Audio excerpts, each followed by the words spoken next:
Salve galera, beleza? Eu sou o Léo, professor e plantonista de Geografia do Poliedro, e estou aqui com vocês hoje para tirar uma dúvida a respeito do sentido de rotação dos ciclones ou dos anticiclones, ok? Então, como que a gente faz para entender se um fenômeno gira no sentido horário ou anti-horário, a depender do hemisfério, como funciona essa lógica, tá bom? Vou dar aqui alguns argumentos para a gente entender essa lógica, mostrando também algumas imagens para a gente analisar em uma imagem como identificar, como conseguir verificar aí adequadamente o sentido de rotação desses fenômenos, ok?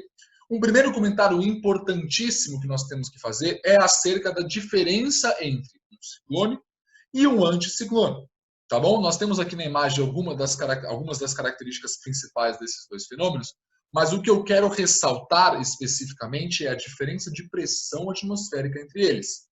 Um ciclone, ele é sempre, em qualquer ocasião, e independente do sentido de rotação que ele assuma, independente do hemisfério que ele se forme, da época do ano, da sua intensidade, enfim, independente de qualquer outro fator, um ciclone é sempre e em qualquer ocasião um centro de baixa pressão atmosférica.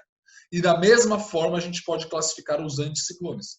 Independente de qualquer outra característica, um anticiclone é sempre um centro de alta pressão atmosférica. O que isso vai ocasionar?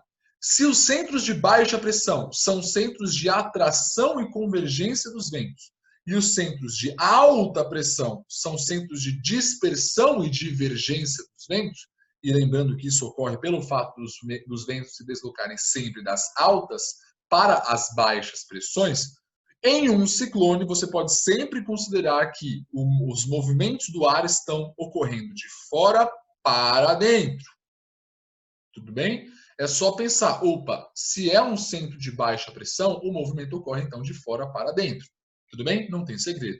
No caso de um anticiclone, a lógica é a mesma. Opa, se trata de um centro de alta pressão, trata-se, portanto, de um movimento que ocorre de dentro para fora. Temos um movimento divergente, um movimento de dispersão dos ventos, ok? Então, se eu tenho um vento se formando num centro de alta pressão, ele vai do interior do fenômeno para fora dele. Tudo bem? Então é essa a lógica que você tem sempre que considerar, tudo bem? Independente do sentido de rotação, isso tem que sempre ser o seu guia, tem que sempre ser a sua base para conseguir entender o porquê desse movimento. Certinho? Bom, então dito isso, a gente pode começar a entender então o porquê da rotação desses fenômenos ocorrer, ok? Por que os ventos sofrem desvios em suas trajetórias? Isso, na verdade, ocorre por conta de um fenômeno que a gente conhece como efeito Coriolis, ok? O efeito Coriolis, ele representa, na verdade, uma condição associada à inércia do movimento de rotação do nosso planeta. Então, olha só o que está acontecendo aqui. Vou te mostrar primeiro uma imagem, depois uma animação, para a gente tentar representar mais ou menos como isso funciona, tá bom? Bom, seguinte, nós temos aqui os fenômenos, com seus respectivos movimentos de rotação. Reparem que nós temos sentidos diferentes em cada um deles, tá bom? Depois a gente retoma essas imagens para entender melhor como isso funciona. Mas antes vamos entender a lógica do chamado efeito Coriolis. Então, a primeira coisa que nós temos vamos supor que estamos fazendo um movimento que sai aqui da região polar e que vai em direção à linha do Equador. Tudo bem? Esse movimento aqui, numa trajetória em linha reta, ele seria representado aqui pela linha branca. No entanto, é bom lembrar que o nosso planeta está em rotação. E junto com ele, todos os objetos que estão sobre a superfície também estão se movimentando. Então, se eu for considerar esse ponto 1 aqui, ó, sobre a linha do Equador, local para onde eu queria ir, eu tenho, na verdade, que considerar que este ponto 1 ele está se movimentando em direção ao leste, na medida em que o próprio movimento de rotação, que também ocorre de oeste para leste, vai se realizando. Então, a tendência é que esse ponto 1 aqui, ó, ele vá se deslocando para cá. Se eu quisesse, portanto, fazer uma trajetória em que o meu destino fosse, de fato, o ponto 1, e saindo deste local que eu estou, eu teria que fazer, na verdade, um movimento com um desvio, um leve desvio para o leste, para que aí sim eu pudesse alcançar esse ponto, né? Imagine que o nosso planeta estivesse rodando, então, na medida em que eu me desloco em direção a esse ponto, ele na verdade também está se deslocando para cá. Então a trajetória ideal seria com um leve desvio para o leste. Caso eu não leve em consideração essa necessidade de desviar a minha trajetória para efetivamente atingir o local para onde eu quero ir, caso eu fique à mercê deste movimento de rotação da Terra, ao assumir ou tentar realizar uma trajetória em linha reta, eu iria, na verdade, parar num local que estaria mais ao oeste de onde eu queria ir. Como assim? É só imaginar comigo o seguinte, ó. Se eu for fazer essa trajetória aqui em linha reta, o ponto para onde eu vou parar, para onde eu vou me deslocar, é, na verdade, este ponto aqui, ó. Que, na medida em que o movimento de rotação ocorre, ele vai também se deslocando para cá. Tudo bem? Então é essa a ideia. Você tem dois movimentos rolando. Você tem um movimento, né, que é a trajetória do vento, do movimento por si só, e você tem um segundo movimento que é a rotação da Terra. A rotação da Terra é que vai criar, né, esse desvio da trajetória. Tentando representar de uma outra forma, ó, reparem comigo nessa animação. A linha vermelha ela representa justamente a trajetória desviada. Tudo bem? A trajetória que eu queria fazer era essa. Mas esse ponto aqui, ó, ele está indo para o leste. Então, se eu não levo em consideração e tento ainda assim realizar uma trajetória em linha reta, eu acabo fazendo uma trajetória com um desvio para o oeste. Tudo bem? Então, a ideia é entender o seguinte. Você tem dois movimentos rolando, você tem uma soma de vetores, né, para entender a lógica do porquê dessa rotação dos fenômenos. Então, por exemplo, se eu estiver avaliando um centro de baixa pressão como um ciclone, ok? Opa, em um ciclone, por se tratar de um centro de baixa pressão e, por sua vez, né, de um centro de atração e convergência dos ventos, eu tenho um movimento que sempre se direciona ao interior do fenômeno. Então, para que eu consiga identificar propriamente o sentido de rotação, eu tenho que sempre pensar no movimento que ocorre de fora para dentro. Tudo bem? Então, o que está acontecendo aqui? Ó? Vamos supor que na linha do Equador eu teria uma pressão relativamente mais alta do que nestes dois locais aqui sobre o Oceano Atlântico. Vamos supor que nós estamos com essa condição, tá bom? E aí você poderia pensar, opa, se nós temos uma diferença de pressão, seria natural esperar, portanto, esse movimento saindo aqui da linha do Equador e se direcionando para o interior aqui desses dois centros de baixa pressão. Agora, também rola aquele desvio para o oeste, que a gente acabou de observar. Então, estão ocorrendo dois movimentos simultâneos. Um movimento de atração em direção ao interior do fenômeno e um outro movimento associado a esse desvio para o oeste, ok? Associado, por sua vez, à rotação do nosso planeta. Então, o que nós temos que pensar? Opa, é simultaneamente um movimento para dentro com um desvio. E esse desvio vai fazer com que, na sua trajetória, o fenômeno assuma, no hemisfério norte, um sentido anti-horário. Lembrando sempre que você tem que considerar o movimento de fora para dentro. Senão você inverte a lógica, ok? Então, de fora para dentro, no hemisfério norte temos um sentido anti-horário, no hemisfério sul temos um sentido horário.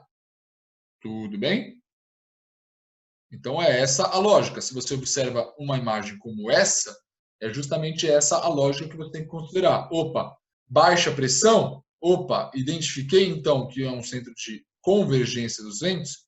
Tenho que pensar então no movimento de fora para dentro nos dois casos. Mas no hemisfério sul eu tenho um sentido horário de rotação. E no hemisfério norte eu tenho um sentido anti-horário de rotação. Tudo bem? Então é esse o raciocínio. Pensando num centro de alta pressão, pensando em um anticiclone, é a mesma lógica, mas você vai inverter o sentido de rotação, porque você, na verdade, inverte o sentido do próprio deslocamento do vento. Aqui eu tenho um centro de alta pressão que caracteriza um processo de divergência, de dispersão dos ventos. Então você tem que considerar que o vento vai se formar nesse local, mas ele vai se direcionar deste local para a parte de fora. Então nós temos o desvio lá para o oeste, beleza, mas também esse movimento que ocorre nesse caso em um centro de alta pressão, em um anticiclone, de dentro para fora. E aí você acaba observando no hemisfério norte um sentido horário de rotação e no hemisfério sul um sentido anti-horário. Novamente, hein? Um movimento que ocorre simultaneamente de dentro para fora e também com esse desvio da trajetória associado à rotação. Então, se você for observar em um mapa de circulação geral da atmosfera, que representa, por exemplo, os ventos alísios, aqueles que se formam nas altas pressões tropicais e se deslocam em direção às baixas pressões equatoriais, você parte desse pressuposto, o que você observa é justamente isso que a gente acabou de representar. Movimento no sentido horário no hemisfério norte, anti-horário no hemisfério sul. Reparem no desvio para o oeste aqui, ele é bem perceptível, principalmente aqui na linha do Equador. Tudo bem? Então é esse o raciocínio. Então, se a gente retoma aquelas imagens lá dos ciclones, voltando um pouquinho aqui na nossa apresentação, reparem comigo, ó, estamos aqui no hemisfério norte, tá bom? Isso aqui é a península da Flórida, lá no sul dos Estados Unidos. Temos aqui um grande ciclone.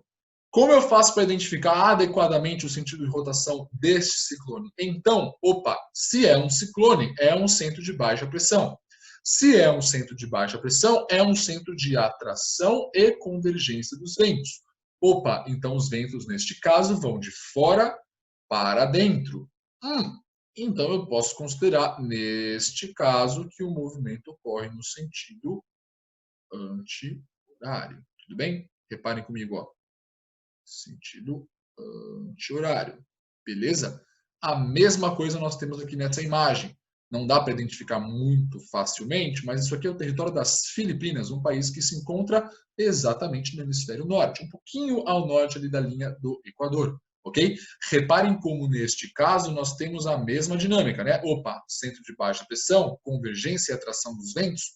Temos então um movimento que ocorre de fora para dentro, assumindo, portanto, um sentido anti-horário. Tudo bem? No caso dos ciclones do hemisfério sul, a condição é contrária, né? Temos aqui um ciclone que ocorreu, inclusive, nas proximidades do território brasileiro, no ano de 2004, ciclone que foi batizado de Catarina, justamente por ter se formado nas proximidades do estado de Santa Catarina. Reparem como, neste caso, a mesma lógica vale, né, do centro de baixa pressão, mas o sentido se inverte. Como nesse caso nós temos, né, pensando nessa lógica de olhar de fora para dentro, nós temos aqui, então, um movimento que ocorre no sentido horário. Olha só. Tudo bem? Então, um movimento, neste caso, horário, justamente por conta de se tratar de um centro de baixa pressão, de um ciclone no hemisfério sul. Aqui um fenômeno que também foi muito noticiado, né, que foi um ciclone, um furacão formado em Moçambique, no ano de 2019. E aí, olha só o que está acontecendo aqui. Moçambique também é um território que se encontra no hemisfério sul, ok? Está ali banhado pelo Oceano Índico no hemisfério sul. Trata-se, portanto, de um movimento também de fora para dentro e também, neste caso, no sentido horário. Ok? Então, a moral da história, para que a gente consiga efetivamente entender esses fenômenos, vou colocar aqui novamente nessa imagem, é você não perder de vista a pressão atmosférica. Ok? A pressão atmosférica é a primeira informação a qual você tem que recorrer para efetivamente entender o sentido de rotação. Tudo bem? Então, o seu primeiro passo em uma questão, caso uma questão faça esse tipo de coisa, né, coloque uma imagem de um ciclone e peça para você identificar o sentido de rotação e, portanto, também o hemisfério em que o fenômeno se formou. Se você conseguir identificar ali um ciclone, e aí possivelmente a imagem vai te permitir isso, ou ainda, né, o próprio enunciado vai te fornecer essa informação, é fundamental que você lembre que um ciclone é sempre um centro de baixa pressão. E sendo um centro de baixa pressão, ele se caracteriza justamente por essa convergência dos ventos, pelo movimento ocorrer sempre de fora para dentro. Tudo bem? Então, é essa a lógica. Estabelecendo a pressão atmosférica, aí sim eu posso tentar me preocupar em identificar o sentido de rotação e, consequentemente, o hemisfério em que o fenômeno se forma, tá bom? Mas sem identificar a pressão atmosférica, é inviável você fazer essa análise. Então, seu primeiro passo é sempre identificar, é um ciclone ou é um anticiclone? É um centro de baixa ou de alta pressão? É um movimento convergente, de fora para dentro? Ou é um movimento divergente, de dentro para fora? Tudo bem? Então é esse o raciocínio. Bom, gente, então olha só que interessante. Para a gente complementar aqui a explicação e o entendimento acerca desse assunto, eu vou representar como funciona essa lógica de rotação dos fenômenos utilizando essa plataforma, que inclusive vou deixar também o link aqui na descrição, né? A plataforma se chama Earth New School, ok? Ela mostra para a gente, basicamente, em tempo real, a circulação geral da atmosfera, ok? Vocês têm vários parâmetros, várias variáveis diferentes aqui para avaliar. Quem quiser dar uma olhada, vale a pena, é bem interessante, ok? Então, vou mostrar justamente como funciona essa lógica de rotação dos fenômenos usando essa plataforma. Então, vou primeiro aqui para o Atlântico Norte, mais particularmente nesta região aqui próxima à costa africana. E nesse local, reparem comigo o que está rolando. Está rolando um movimento a partir de um centro aqui, ó, de dentro para fora, tudo bem? Observem comigo esse sentido divergente que os ventos assumem aqui nesse caso, tá bom?